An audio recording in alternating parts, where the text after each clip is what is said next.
Hey, this is Danny with Patrick Adair Designs, here to help you through the May subscription box. All right, let's go ahead and open this one up. So first up, we have our freebie this month. It's just a big container of our obsidian black pigment.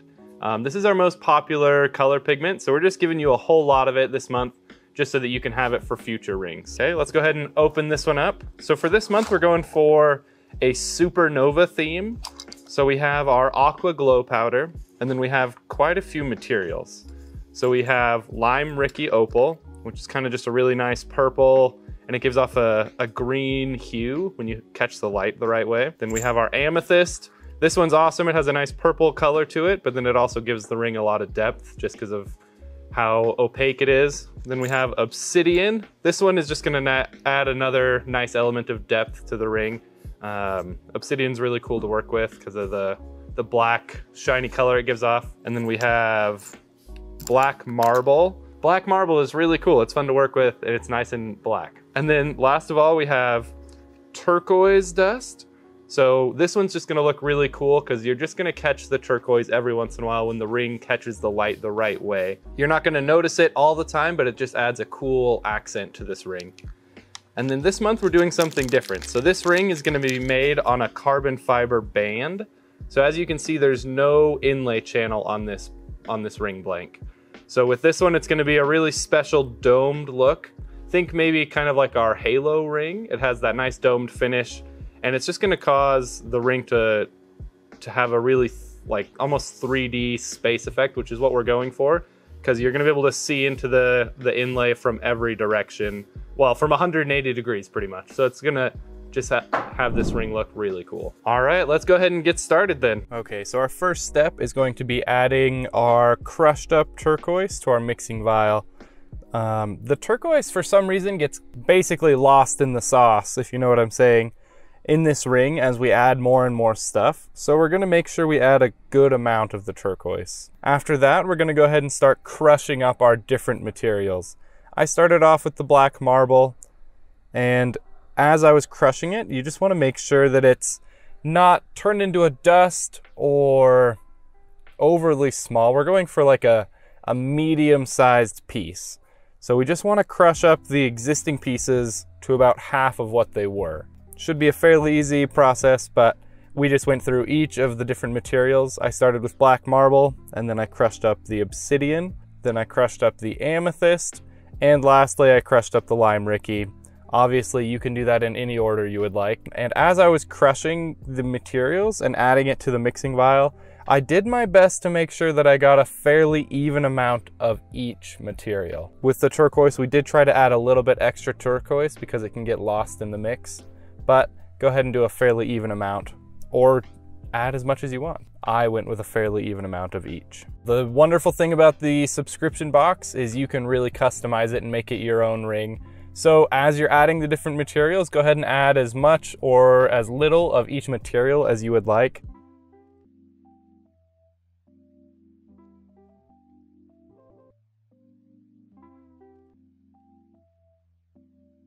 Okay, and then after we finish crushing and mixing our different materials, we're gonna add our aqua glow powder. This one's a little harder because you want it to glow, but you don't want to oversaturate it with the glow powder because you want to still have a very high concentration of our inlay materials. So I didn't really measure it, but I just added a little bit, and then I would shake it up and check to make sure that you can still see a lot of the different materials. Since we were designing this ring as kind of a supernova space-themed ring, I went ahead and used our freebie for this month, the obsidian black color pigment, and I just added a little bit of the color pigment to the ring just so that we could give it a night sky space look. But feel free to leave it out or add a different color if you'd like as well.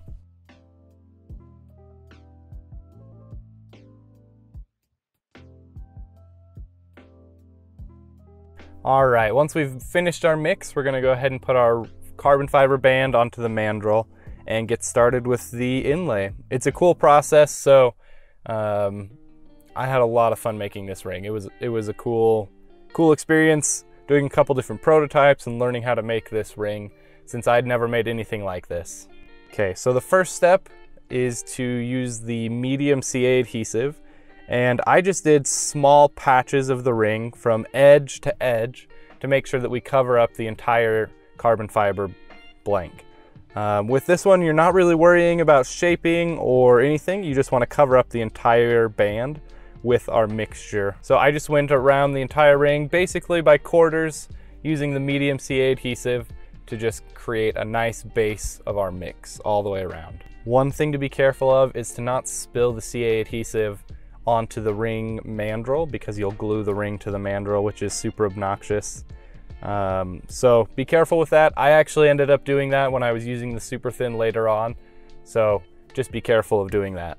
You may notice that I wear gloves whenever I'm inlaying, and it's just because I really hate getting the CA adhesive on my hands.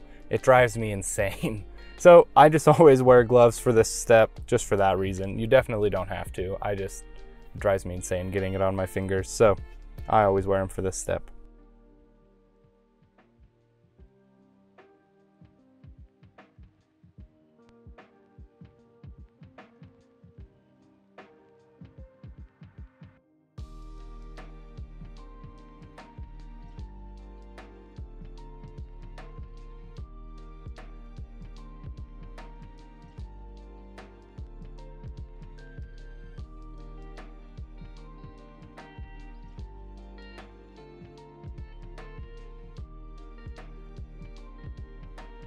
Now that we have our entire ring blank covered with our mixture, we're gonna go ahead and use our super thin CA adhesive to begin building the dome look. And here, as you can tell, this is where I ran into trouble and I spilled the super thin. It kind of squirted out unexpectedly and I glued the ring to the mandrel.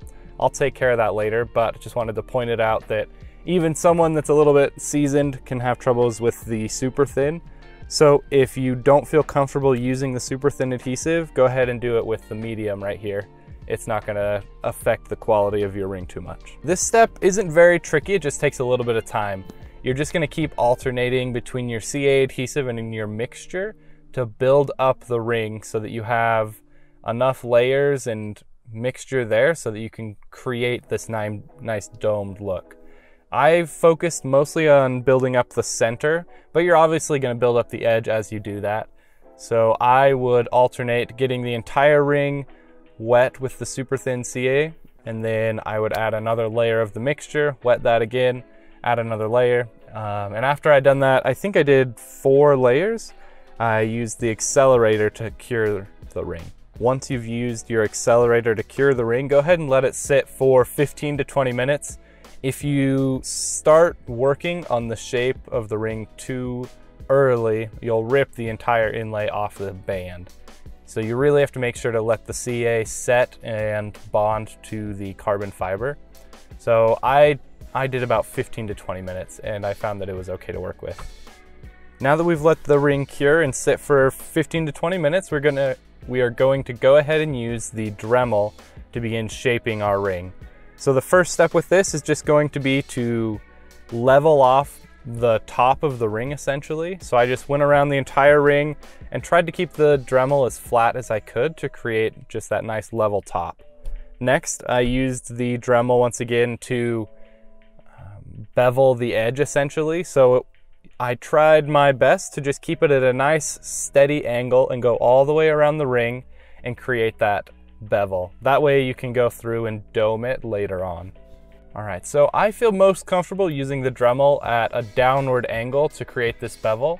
So what I did is once I finished off one side of the ring, I took it off the mandrel and flipped it around. As I mentioned earlier, this is where I had to undo the mess I made. So I had glued the ring blank to the electrical tape and a little bit to the mandrel. Luckily I had used the electrical tape, so it was a pretty easy fix. It wasn't hard to get off of the mandrel, but I just went through with a razor blade and carefully cut out the excess glue and the electrical tape. You have to be really careful with carbon fiber because it is so soft that if you are pushing too hard with the razor, you can nick the carbon fiber and kind of just create an uncomfortable finish. So just be really careful with that. If you do happen to nick it or you're not happy with how the finish looks on the inside after you've used the razor blade on it, go ahead and polish it or re-sand the inside lightly. But I felt like I was careful enough with the razor blade that I was fine to just do that step. Once I had finished cleaning out the inside of that ring blank, I go ahead and flip it around, and then I create the bevel on the other side of the ring using the Dremel. And you want to try your best to keep it as consistent as possible. If you have weird angles that are different throughout the ring, it's going to be hard to get a nice even finish later on. Okay, now that I've finished shaping the ring with the Dremel, I'm going to go ahead and take a little bit of 220 sandpaper, and I'm going to sand this ring to give it that domed look. So we're going to go through and just sand the edge off of both of those bevels so that it has a nice smooth dome. You don't need to overly sand it or work this ring right here, but you're just sanding enough to give it a nice domed look. After you've finished sanding, I went through with a razor blade and just cut out any air pockets that I could see, and just made sure that there wasn't any weird white spots that were caused from air bubbles. Once you've finished that step, go ahead and take your super thin CA adhesive and do a thin layer around the entire ring, and then hit it with accelerator to allow it to cure. You don't need to add a ton of the super thin, you're just looking to do a thin layer around the ring so that you can have a nice, even, smooth finish later on. All right, so after I've finished letting that layer of super thin cure, we're actually going to take the ring off of the mandrel and sand both edges of the ring. We do this just to clean up the edge, give it a nice crisp look, and make sure that the edge of the ring is flush. Because if you're not careful, you can have some weird ragged edge almost, just from the different layers that we've had to do to get this nice domed look. So I just used 220, 500, and 1000 grit sandpaper to sand the edge of the ring to give it a nice flat, crisp edge. Once we've finished cleaning up the edge of our ring, we'll go ahead and slide the ring back onto the mandrel, and this is where we'll do our final hand sanding process. For this ring, I just did 220, 500 grit, and 1000 grit sandpaper. You're not really looking to sand a whole lot, you're just looking to sand that final layer of super thin and shape it into a nice even dome. So you don't need to sand it a ton, but you do need to make sure that you sand it enough to leave it a nice smooth finish, and so that you can add a nice polish to it. That's why I went all the way up to 1000 with this one.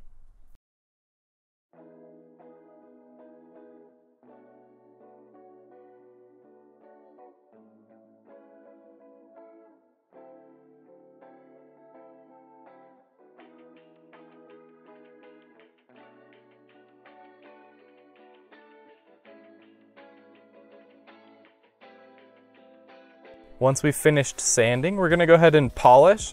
Today I decided to use our Astrotech polish steps 1, 2, and 3.